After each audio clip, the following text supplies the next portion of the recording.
ધોરણ 3 દ્વિતીય સત્ર માટે વિકાસ મૂલ્યાંકન લક્ષી અસાઇનમેન્ટ નવનીત પ્રકાશનનો અસાઇનમેન્ટ છે તેમાં આજે આપણે દેખવાનું છે ગણિત ગમ્મત. ગણિત ગમ્મત કુલ 40 માર્ક્સનું પેપર છે. તેમાંનો આજે આપણે દેખીએ પ્રશ્ન 1 અ.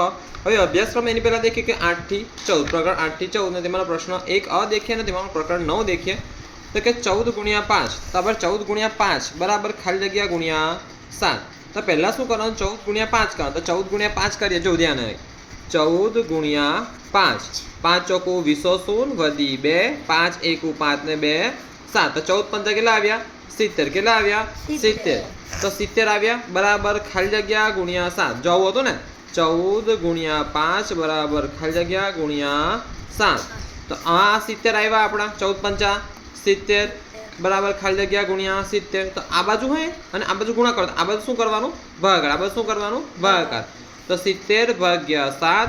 હવે આપણને ખબર છે 7 દાન 70. તો અહીં કેટલા આવશે એકડે 2 મીંડા એકડે 1 મીંડું 10.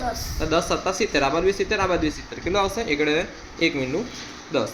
હવે 7 વત્તા 7 વત્તા 7 વત્તા 7. હવે 7 કેટલી વખત છે 1 2 3 4 5. તો 5 ગુણ્યા 7 5 સત્તા 35 આવશે એમાં. સીતાએ ગીતાને રૂપિયા 2 ના સિક્કા આપ્યા. તો સીતાએ ગીતાને કુલ કેટલા રૂપિયા આપ્યા. 2 ના કેટલા સિક્કા આપ્યા 7. 2 ના કેટલા આપ્યા 7. 2 ના કેટલા સિક્કા આપ્યા 7.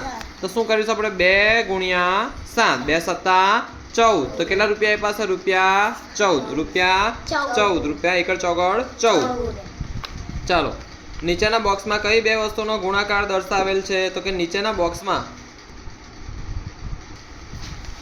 તો કઈ બે સંખ્યાનો ગુણાકાર દર્શાવેલ છે. તો આપણે દેખીએ અહીં ધ્યાન અહીં આગળ 30 ગુણ્યા 20 6 ગુણ્યા 20 30 ગુણ્યા 5 6 ગુણ્યા 5.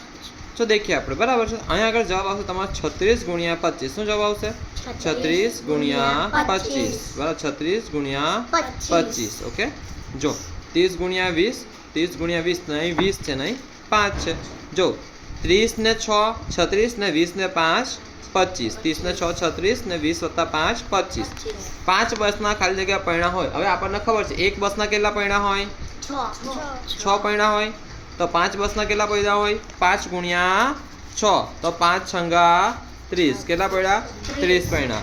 64 ગુણ્યા 4 આ તો ઈઝી છે આપણે કરવાનું. 64 ગુણ્યા 4 4 ચોકું 16 6 વધી 1 4 છંગ 24 24 ને 1 25. તો કેટલા 256 256. પછી 12 ગુણ્યા 15. તો એકડ બગડ 12 ગુણ્યા એકડ પાછળ 15. બે રકમનું શૂન 1 દુ દુ 1 એકુ 1 5 2 પંચા 10. અથવા 5 દુની 10 શૂન વધી 1. જો 10 આવે ને 10 તો 10 નો શૂન જાય 1 અહીં નીચે અને એ વધી 1 જાય અહીં ઉપર. ભાઈ 5 એકુ 5 5 ને 1 6 0 6 ને 2 8 ને 1. તો 180 કેટલા આવશે 180. પછી બબલી દરરોજ 9 કલાક સૂવે છે. તો કેટલા અઠવાડિયામાં તો તે અઠવાડિયામાં કેટલા કલાક સૂતી હશે.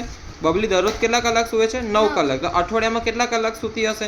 હવે આપણને ખબર છે એક દિવસમાં 9 કલાક ઊંઘે છે. તો આપણે જો સાદી ભાષામાં અઠવાડિયામાં કેટલા દિવસ આવે 7 દિવસ આવે. તો આવું છે એક દિવસમાં કેટલા કલાક છે 9 કલાક. કેટલા કલાક 9 કલાક. તો 7 દિવસમાં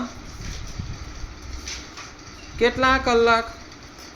ચાલો અનુ શું થાય અનુ તો 7 ગુણ્યા 9 ભાગ્યા 1 7 9 63 63 ભાગ્યા 1 તો શું આવશે 63. તો કેટલા કલાક ઊંઘતી હશે બબલી 63 કલાક. કેટલા કલાક 63 કલાક. તો છે ને આવી રીતના થાય. જો આ પહેલો દાખલો છે તમારો ધ્યાન નહીં આ પહેલો દાખલો છે.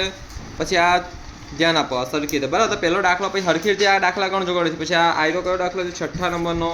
પછી આ 7મા નંબરનો. પછી આ 8મા નંબરનો. આ ગણજો બરાબર કરે છે એને કમ્પ્લીટ. ઓકે.